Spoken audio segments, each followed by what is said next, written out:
ဒီနေ့ကတော့ကျမရဲ့အလုပ်ကိုအားလုံးကိုခေါ်သွားမှာဖြစ်ပါတယ်။ချိန်က8နာရီဆိုတော့6နာရီ45လောက်တည်းကပြင်ဆင်ရတာပေါ့နော်။ဒီနေ့ကအလုပ်သွားတဲ့ဗီဒီယိုလေးအပြင်မှာအလုပ်မှာဝန်ထမ်းတွေကဘယ်လောက်ရေးကြည့်လဲဆိုတော့ပြောပြမှာဖြစ်ပါတယ်။လူတယောက်ရဲ့ဘဝမှာ4ပုံလို့2ပုံကအလုပ်မှာပဲကုံဆုံးတက်ကြပါတယ်။ကျောင်းနေပျော်၍စာတော်ရမယ်ဆိုတဲ့အတိုင်းပဲအလုပ်မှာလည်းပျော်ဖို့လိုပါတယ်။ကိုချစ်ရတဲ့လူတွေနဲ့တွေ့ရတဲ့အချိန်ထက်အလုပ်ကလူတွေနဲ့တွေ့ရတဲ့အချိန်ကပိုများတယ်ပေါ့နော်ဆိုတဲ့ခါကျတော့အလုပ်မှာပျော်ပျော်ရွှင်ရွှင်နဲ့အလုပ်ကိုမြင်မြန်ပြီးဖို့အရေးကြီးပါတယ်ဒါကြောင့်မို့လို့လုပ်ဖို့ကင်ဘက်ကောင်းကောင်းနေရှိရတာလေအရင်အဆင်ပြေရပေါ့နော်အလုပ်လည်းမြင်မြန်ပြီးရအချိန်ကုန်လည်းတက်တာတယ် energy လည်းအရင်တက်တာပါတယ်ဒါကြောင့်မို့လို့အခုနောက်ပိုင်းအလုပ်မှာလုံးဝ positive vibe ကိုပဲထားပါတယ်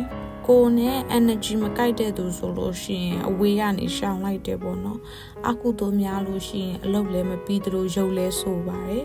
ဒီနေ့ကတော့ကျမမနက်8နာရီကနေပြီးတော့9နာရီခွဲထိအလုပ်လုပ်ပြီးတော့အခုအိမ်ပြန်มาတော့မယ်ဒါကြောင့်မို့လို့အမြဲတမ်းတောင်းနေဆိုတော့အလုပ်မှာလုပ်ဖို့ခိုင်ဘက်ကောင်းကောင်းရဖို့ပါဒီနေ့ကတော့လုပ်စရာအလုပ်တွေလည်းပြီးသွားပြီဆိုတော့အိမ်ပြန်มาတော့မယ်အားလုံးပဲနောက်ထပ်ဗီဒီယိုတွေမှာပြန်တွေ့ကြပါမယ် bye bye see you